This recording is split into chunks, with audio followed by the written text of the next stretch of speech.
과연 직관에 의존을 하는 것이 교육적으로 좋은가? 이제 배우는 것 중에 하나가 이론 위에 쌓아 올라간다. 뭐 혹은 이제 굉장히 어떤 논리적인 어떤 정합성을 기반으로 해서 자신이 주장을 하고자 하는 어떤 명제 혹은 말들에 대해서 얼마나 이게 합리적으로 설득력이 있는지 이런 것들을 많이 이제 학습을 하잖아요. 네. 근데 이제 그런 것들에 비해서 이제 라마누잔이 이제 진행을 그 당시에 이제 라마누잔이 진행을 했던 어떤 직관에 의존한 학습 방식은 사실 굉장히 창의적으로 보일 수도 있겠으나 이 중간 과정이 굉장히 미스테리한 네. 영역으로 남아있을 수가 있잖아요. 그렇죠, 그렇죠. 그렇다면 교육의 관점에서 보았을 때 이런 모든 것들이 설득력 있게 설명이 되지 않으면 학생들한테 어떤 그 지식을 전달하는 데 있어서 조금 어려운 무언가가 있지 않을까? 그런 생각이 들었어요. 그러니까 제가 이런 얘기를 어느 정도는 미리 생각하고 온 건 맞거든요. 근데 그 생각을 하면서도 저거 그래도 조심스럽고 싶었던 부분은 뭐였냐면 하지만 그런 거는 라마누잔처럼 재능이 있는 사람한테만 통하는 거 아닐까. 그렇죠. 라는 걱정이 있기는 해요. 네. 예. 그러니까 솔직히 말하자면은 재능은 각자 다 다르잖아요. 그렇죠. 그렇죠. 더 정확히 얘기하자면 심지어 다 수학적 재능이 사실은 숨어져 있다고 칩시다. 네. 가정을 합시다. 모든 사람이 그 재능을 사실은 가질 수 있다고 친다 하더라도 문제는 뭐냐면 그 재능이 발현되는 방식, 네. 시점 혹은 그걸 발현시킬 수 있는 방법은 네. 각자 다 다를 거라고 보거든요. 그렇죠. 네. 그렇죠. 모두 그렇죠. 똑같을 수는 없다고 보거든요. 그렇죠. 실제로 그런 경우 많이 봤고요. 저는. 네. 그렇기 때문에 이런 방식을 라마누잔처럼 어떻게 보면은 사회적인 활동보다는 즉 친구들이랑 이렇게 놀이터에서 놀고 뭐 이런 것보다는 친구랑 같이 벽에다가 숫자 쓰면서 계산하면서 네. 막 야 이렇게 수도 있어. 막 오늘 우리 뭐 이거 배웠잖아. 야 그러면은 이건 이렇게 표현할 수 있네. 이거는 뭐 이렇게 세제곱들의 합으로 표현할 수 있네. 막 이런 수는 그 대표적인 게 그 영화에도 나오잖아요. 그 택시 번호판 보고 네, 그렇죠. 그 세제곱으로 네. 표현할 수 있는 비슷한. 거 2개 이상으로 표현할 수 있는 수 중 가장 작은 수다. 네, 네, 네. 제가 보기에는 영화에서는 그 얘기하다가 번쩍 떠오른 것처럼 보여줬거든요. 네. 근데 실제로는 이 책을 보면 네. 그게 아니고 어릴 때 그 계산 해본 적이 있다는 거예요. 이미 이미 해본 계산이라는 거예요. 그거는. 네. 그래서 알고 있었다는 거예요. 수학책을 보고 안 게 아니라 자기가 계산해보다가 알게 된 거예요. 그러니까 이만큼 계산을 즐겼던 거잖아요. 그래서 이런 친구들한테는 그런 인도식의 수학 교육, 네. 수상 개념, 철학적인 개념, 그 네. 당시에 네. 지금의 인도 수학 교육은 우리가 정확히 모르니까요. 그렇죠. 근데 적어도 그 당시의 인도 수학 교육이 라마누잔 같은 계산에 미쳐버리는 그렇죠. 그렇죠. 계산에 진짜 광이 되는 그렇죠. 이런 사람을 만드는 데는 좀 최적화돼 있었던 건가? 라는 생각이 든다는 거죠. 네. 근데 문제는 만약에 나는 놀이터에서 노는 게 더 좋은데 그리고 심지어 수학에 대해서 어느 정도 반감이 있는데 라는 친구들에게는 납득이 되는 그 뭐랄까요 역치라고 표현해야 될까요? 아, 그죠. 그게 그죠. 매우 좀 까다로울 거예요. 그렇죠. 그렇죠. 그렇죠. 네. 그렇죠. 그렇기 때문에 그런 친구들한테는 그런 교육이 좋을지는 모르겠어요. 네, 정확하게 보여줘야 납득이 되는 그렇죠. 모든 걸. 네. 이게 이 얘기를 들으면서 잠깐 생각이 들은 건데 이 결국에는 라마누잔이 이제 영화에서 보면 사실 그 어린 시절에 대한 배경이 안 나오잖아요. 그러니까 저는 그냥 타고난 줄 알았는데 생각을 해보니까 라마누잔이 원래 대학 때도 수학을 공부를 했었죠. 그죠? 네. 그러니까 어떻게 보면 대학 과정에 있어서 수학을 했는데 다만 이제 졸업은 못하고 수료? 네, 수학의 네. 다른 과목들을 너무 못했대요. 아. 안 했대요. 정확히 말하자면. 그렇죠. 주변에 그런 친구들이 있긴 했었어요. 있죠. 네. 네. 그러니까 어쨌거나 결국에는 대학이라는 곳에서 수학을 했기 때문에 어떻게 보면 기본적인 어떤 그런 공식들 이미 그 역사적으로 증명이 된 공식들이 내재화가 되었고 그거를 통해서 막 혼자 이제 계속 직관적으로 문제를 풀다 보니 이제 그 이후 과정에 있는 그런 어떤 이제 포스트 그래듀에이트라고 부르는 네. 영역에서 두각을 나타낼 수 있었더라고 생각이 들었거든요. 네. 그러니까 돌이켜 보면 우리가 이제 수학 경시를 할 때 네. 사실 우리가 제일 처음에 만든 게 초4 초5. 네, 네, 5 네, 거예요. 네. 네, 초5 겨울 뭐 그죠. 이럴 될 거예요. 그러니까 초5, 초6 이때는 이제 뭐 안 친했던 것도 있지만 이제 중학교 올라가서 이제 우리도 이제 친구들끼리 수 갖고 막 장난을 많이 쳤잖아요. 그쵸. 거기 자습실에 네. 있다 보면은 뭐 그런 친구들 꽤 많았죠. 네. 네. 근데 그게 가능했던 이유는 그 이전에 아주 그 어떤 기초적인 수학을 뭔가 알았기 때문에 그걸로 장난을 칠 수 있었다라는 생각이 들거든요. 그러면 결국에는 이런 교육의 관점에서 보았을 때 약간 직관에 의존한 수학을 친구들이 이제 뭔가 내재화하기 위해선 되게 기초적인 거를 즐길 수 있는 형태로 약간 학습을 시켜주고 그걸 통해서 약간 놀이화 시킬 수 있으면 조금 더 수학을 되게 친숙하게 공부할 수 있겠다. 약간 이런 생각이 들긴 하네요. 그렇죠. 저는 네. 주위에 예전에도 비슷한 얘기를 한 적이 있는 것 같긴 한데 주위에서 누가 수학 교육 관련해서 물어보면 항상 그 얘기를 강조하거든요. 수학을 문제를 자꾸 풀려보는 거는 본인이 풀고 싶으면 상관없지만 그죠. 절대 억지로 문제집 사주는 건 좋지 않다. 그리고 그것 갖고 너무 스트레스 받는 것 같으면 애가 오히려 그러지 않아도 된다고 자꾸 안심시켜줘야 된다. 그리고 차라리 그냥 숫자를 자꾸 노출시켜줘라. 네. 자꾸 수학적 환경에 들어가게 해야지. 그렇죠. 자꾸 이걸 잘 풀어야 되고 정확히 알아야 되고 그렇지 않으면 의미가 없는 것처럼 하면 안 된다. 틀리면서 배우는 거다 누구나. 그렇죠. 그걸 되게 강조하거든요. 네. 이게 참 그렇죠. 이게 많은 교육 과정, 그러니까 교육 학습 방식을 보면 이제 즐기면서 할 수 있는 환경을 만들어라, 아니면 노출을 많이 시켜라 이런 것들이 있는데 결국엔 수학 공부도 그게 맞는 것 같기도 하고. 그렇죠. 어릴수록 그렇게 해줘야 돼요. 그리고 제가 봤을 때 어릴수록 그래서 그러니까 어차피 나이 먹으면 이 사회적 현실 때문에 그렇죠. 최소 고등학교 이상 되면 맞아요. 스트레스 받을 수밖에 없거든요. 맞아요. 근데 그걸 스트레스를 참을 수 있고 덜 받거나 조금이라도 더 즐길 수 있으려면 적어도 초등학교, 중학교 때, 더 어릴 때 뭐 유치원 때부터 뭐 숫자를 세기 시작하는 그때부터 수학 가지고 스트레스를 주는 건 별로 좋지 않다고 봐요. 네. 그럼 어릴 때 어떻게 해야 이렇게 수학을 뭔가 이렇게 막 우리 어릴 때 보면 막 놀이터에서 애들 막 흙 만지고 뭐 그걸로 무언가를 만들고 이렇게 하면서 이제 뭔가 어떤 많은 것들이 이제 발달하게 되잖아요. 네. 수학도 어떻게 하면은 그렇게 어릴 때 가지고 놀 수 있을까요? 저는 개인적으로 자꾸 뭘 세는 일이 습관화돼 있게 하면 좋다고 생각해요. 그래서 뭐 예를 들면 그런 것도 가끔 추천해요. 그냥 역할을 하나 주라고. 집에서 역할 하나 주라고. 네. 집 안에서의 일 같은 경우에는 예를 들면 뭐 아주 간단하게 뭐 집 안에 있는 계란이 몇 개 남아 있나 세라 그러고. 그러면 몇 개 먹었다는 뜻이지? 이런 거 다 그리고 기록을 해보게 하라고. 네.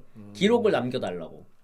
너가 앞으로 우리 집 계란을 관리하는 거야 이러면서. 네. 사는 건 엄마 아빠일지도 몰라도 몇 개 남았는지, 그래서 우리가 보통 몇 개 먹고 있는지 이런 거 너가 알려줘야 돼. 그리고 꼭 기록에 남겨줬으면 좋겠어.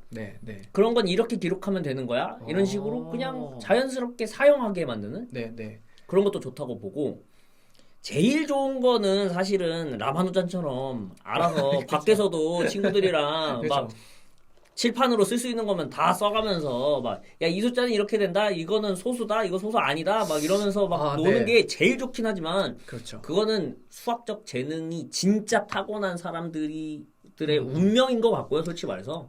그리고 그렇게 얘기할 수 있는 친구들이 필요하고. 맞아요. 그렇기 때문에 다만 이제 약간의 좋은 방식인지는 모르겠지만 약간의 좀 자연스러운 그 압박을 주고 싶다면 사실은 우리가 경시 공부한 환경인 것 같아요. 최적인 것 같아요. 그렇죠. 하루 종일 같이 있게 하는 거죠. 그 수학을 좀 그래도 잘하고 싶은 친구들이 다 같이 하루 종일 있게 하는 거죠. 그러면은 놀고 놀다가 결국에 그 얘기 합니다. 결국에 한 명이 그 얘기 꺼내요. 맞아. 너 이거 풀었냐? 맞아요. 심지어 막 그러고 노는 애들 있었잖아요. 막 너 제곱수 어디까지 외웠어? 너 소수 어디까지 구해봤어? 이거 하는 일 있었거든요. 우리 친구들 중에. 나는 그때 입 다물었지. 그 친구들이 있었어요. 네. 근데 그게 이제 꼭 근데 그런 친구들 아니어도 그 정도로 막 덕후였던 친구들 아니어도 얘기를 하다 보면 야 근데 나 그 문제 풀고 싶던데 너는 그거 풀었냐? 이 얘기 맞아. 나왔었거든요. 맞아요. 그러면서 나는 이렇게 해봤어. 근데 이거 안 되더라? 이런 얘기 하게 되거든요. 맞아. 그런 얘기만 하더라도 저는 적어도 재능을 발현까지는 못해도 고등학교, 대학교 때 배우는 수학을 버틸 수는 있지 않나. 그런 것 같아요. 생각해 보니까. 그러니까 저 같은 경우에는 사실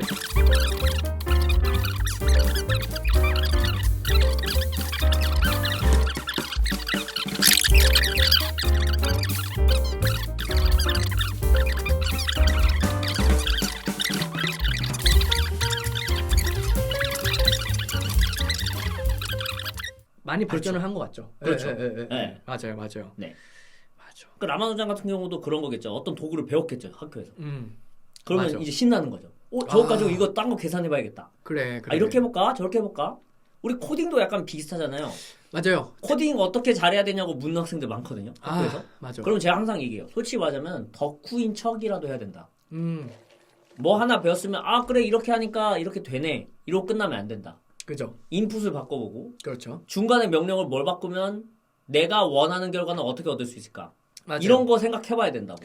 그죠. 이제 결국엔 데이터 분석, 그러니까 코딩 얘기가 나와서 아주 간단하게 뭐 얘기를 하면 데이터 분석 관점에서 보면 뭔가 이 어떤 함수들, 그러니까 이미 그 내장되어 있는 함수들을 알았을 때 내가 기존에 알고 있던 함수랑 어떻게 차이가 있는지 이거를 바꿨을 때 어디서 오류가 났고 이 오류가 났다면 어떻게 다시 그 코드를 짜면 되는지 이런 것들을 뭔가 생각하는 과정에서 굉장히 많이 스킬이 많이 늘어난다는 느낌을 받고 저도 그 과정에서 이제 얘기했던 내용과 약간 일치하지 않나 그런 생각이 들죠. 근데 이게 뭔가 그러다 보니까 제가 이 영화를 보면서 생각했던 내용 중에 하나가 네. 약간 이런 거였거든요. 그냥 이렇게 가만히 있다가 어떤 한 문장이 생각나는 것가 아니잖아요. 그렇죠. 그러니까 뭐 그런 사람도 있겠지만. 근데 저는 네. 그렇게 생각해요. 라마누잔이 나중에는 이제 진짜로 본인 입장에서는 그냥 갑자기 생각난 걸 수도 있어요. 본인 입장에서는. 그렇죠. 뇌 속에서는 많은 작용이 일어났겠지만. 그렇죠. 그러니까 계산을 엄청 많이 하다 보면은 어느 정도 계산이 빨라지고 네. 계산적 직관이 느는 거는 누구나 겪거든요. 네. 물론 라마누잔급이 되냐 이건 다른 얘기지만 그죠. 그건 다른 얘기지만 어쨌든 계산이 빨라지고 어느 정도 직관이 느는 건 사실이거든요. 네. 예를 들면 어떤 수 보고 저거 소수인 것 같은데 이런 직관. 저 소수 아닌 것 같은데 이런 직관. 많이 계산해본 사람일수록 그쵸. 늘거든요. 그렇죠. 그걸 이제 정확히 확인하냐 안 하냐 차이인 거고. 그죠. 그거를 인지할 수 없을 정도로 빨리 계산이 이루어지나 싶어요. 뇌에서. 그러니까 그런 계산 경험이 많으면. 그렇죠. 그러니까 예를 들면 아까 그 하디랑 네. 그 택시 그 번호판 얘기했던 거. 그렇죠. 그 얘기도 그렇잖아요. 알고 보니까 이미 그 전에 경험한 거잖아요. 영화에서는 그렇게 표현이 안 됐지만. 그렇죠. 그러니까 사실은 경험에 근거한다는 거는 어쩔 수 없는 것 같아요. 약간 특히 계산은. 다만 직관이 느는 건 사실인 것 같아요. 뭔가 그 표현할 수 없는 아직까지 정확하게 표현이 안 되는 사람이 갖고 있는 그 직관이라는 거. 그렇죠. 그게 뭔가 발현되는 거는 경험이 근거를 안 하는 건 아니다 제 생각엔. 다만 아직도 정확한 설명은 알 수 없다. 네, 그리고 분명 그냥 계산이 빨리 이루어지는 것만으로 직관이 이루어지는 건 아닌 것 같긴 하다 정도가 제 결론이거든요. 그렇죠. 예를 들면은 이세돌과 알파고 대결도 그거를 보여줬다고 봐요 저는. 그렇죠. 그러니까 이세돌 입장에서는 사실은 그게 이겼을 때의 순간을 생각해 보면은 그걸 경험해본 기보여서 이긴 건 아니잖아요. 그렇죠. 근데 어쨌든 간에 이거 머릿속에서 직관적으로 어느 정도의 계산을 해보고 나니 여기 두면은 내가 이길 수도 있겠는데라고 생각이 들었다잖아요. 그렇죠. 네. 그리고 거기 두자마자 갑자기 알파고가 네, 자기가 비합리적인 사고를 했었다라고 그렇죠. 혹은 합리적인 결정을 못했다. 그렇죠. 그래서 포기를 하잖아요. 리자인이라고 표현하죠. 네. 그것도 보면은 이 사람의 직관이라는 게 참 신기하죠. 사실은 저가 그 알파고 맨 처음에 막 얘기 떠들썩 할 때 이세돌이랑 이제 한다 만다 할 때 맨 처음에는 그 시스템을 잘 모를 때는 이세돌이 이기겠지 이랬어요. 네. 근데 시스템 설명을 대충 보고 나선 저건 사람이랑 대결하자는 것 자체가 반칙 아니야? 그렇죠. 저렇게까지 계산을 시키는데 사람이 어떻게 이겨? 그렇죠. 잘하면 이세돌 지겠는데? 생각이 딱 들기 시작했거든요. 네, 네. 그러니까 솔직히 말하면 이건 진짜 공평한 게임이 되려면 사실은 이렇게 해야 돼요. 슈퍼컴퓨터는 쓴다 쳐요. 네. 뭐 인간의 뇌가 워낙 훌륭하다고 하니까 훌륭한 네, 컴퓨터라고 네. 하니까 슈퍼컴퓨터는 친다고 쳐요. 근데 배터리가 있어야 돼요. 아, 체력이라는 게 존재해야 돼요. 네. 배터리가 있어야 돼요. 배터리도 없이 그냥 돌리는 애고 네. 항상 똑같은 체력을 유지하는 게 어떻게 그 공평한 게임이에요. 인간은 체력이라는 게 있는데. 그렇죠, 그렇죠. 이세돌은 중간에 그래서 담배 피고 나오잖아요. 체력 떨어지니까. 그렇죠, 그렇죠. 당 땡기고. 그렇죠, 그렇죠. 이거 공평한 게임이 아니었던 거예요. 제가 봤을 때는. 네. 그렇죠. 그러니까 그 한 게임 진 거 가지고 그 딥마인드 팀이 표정이 아주 사색이 되잖아요. 그렇죠, 그렇죠. 이해가 돼요. 이해가 돼요. 네, 말이 안 되는 네. 건데 이걸 그죠? 어떻게 사람이 이겨? 약간 이런 입장이었던 거죠, 제가 봤을 때. 그죠. 네. 그러니까 어쨌든 간에 결국 결과적으로는 직관이라는 거는 아직도 정확히 설명은 안 되는 것 같지만 분명 경험이 영향을 안 주는 건 아닌 것 같고 만약에 수학적 직관을 갖고 싶다. 그러면 라마누잔처럼 정말 계산 자체를 엄청 좋아해야 되는 것 같아요.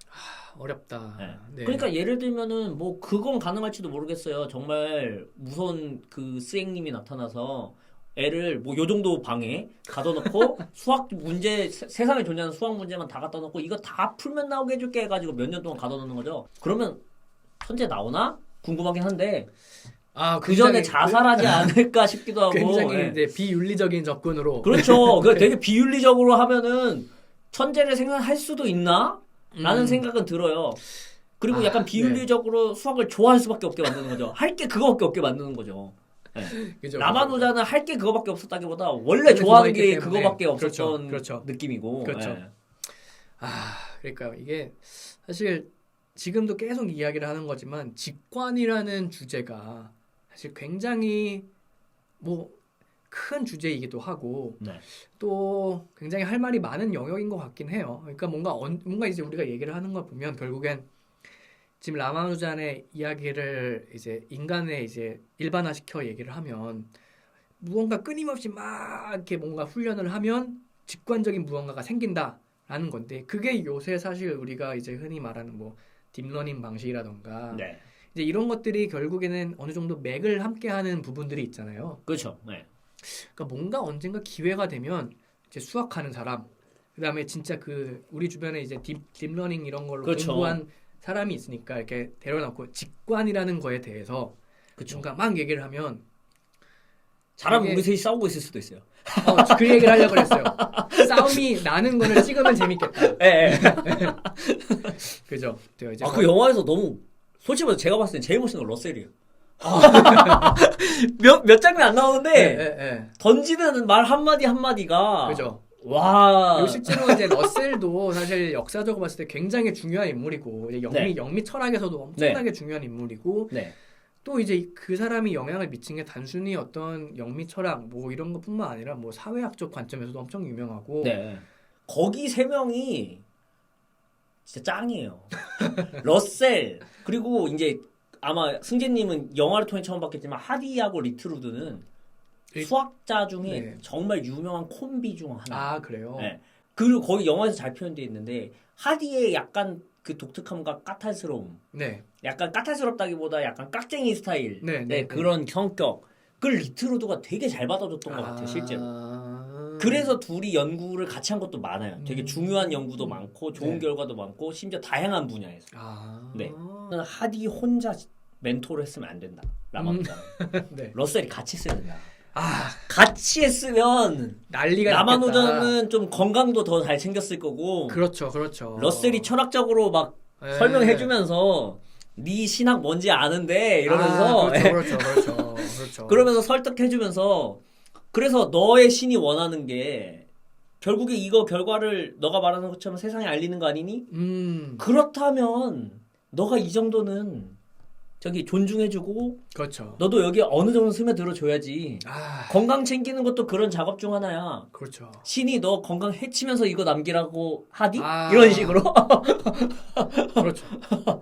그러면 조금 그렇죠. 그러면 네. 진짜 좀 더 오래 좀 더가 뭐야? 훨씬 더 오래 살면서. 그렇죠. 왜냐면 영화 속에서 일단 그 왕립 회원도 되고 그 그렇죠. 말은 이제 영국 어떤 교육계에 있어서 이제 굉장히- 와이프만 영국으로 넘어오면 되는 네. 거였어요. 그랬으면은 진짜 한 그게 1900 이제 1차 세계대전 전이니까 이제 그쵸. 10년대 그때쯤이니까 네, 그때부터 만약에 이제 30살부터 뭐 한 60살까지 1940년대까지 살았다라고 그렇죠.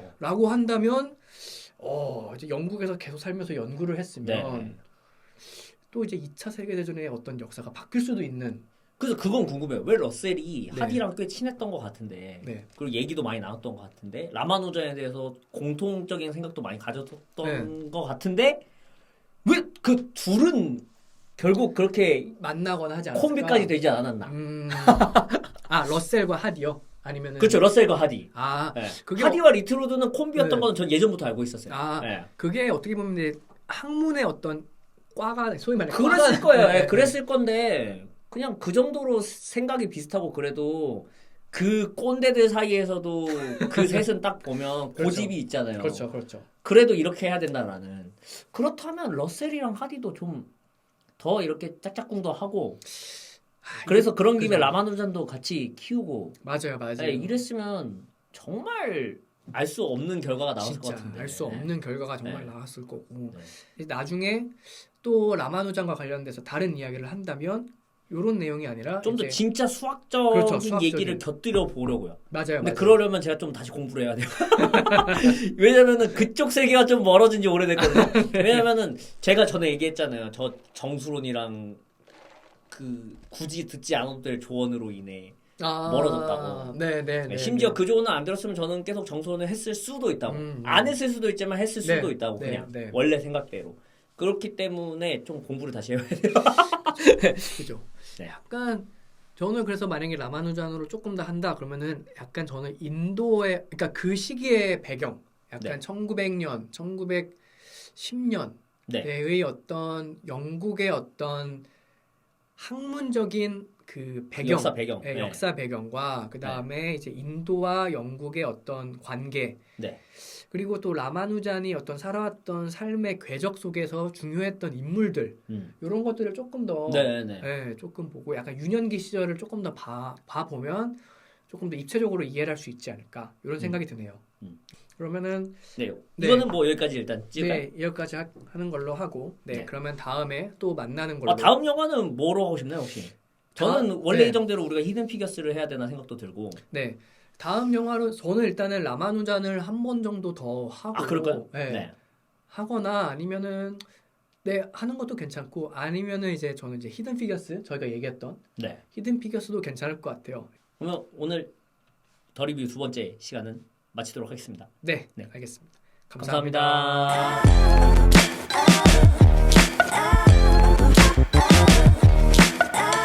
그 다음에 또 이제 영화에서 사실 지금 우리는 굉장히 짧게 넘어갔지만 버트란트 러셀에 대해서 또 얘기를 하는 것도 굉장히 재밌을 것 같아요. 저는 개인적으로 하디하고 리트루드는 이제 전 수학자 입장이니까 더욱더 한 번쯤 이분들도 좀 특집을 할 필요가 있다. 책이 하나 있거든요. 제가 그래요? 알려드릴게요. 네. 그거를 각자 한번 읽어보고 책 리뷰도 좀 해보는 건 어떨까? 좋아요.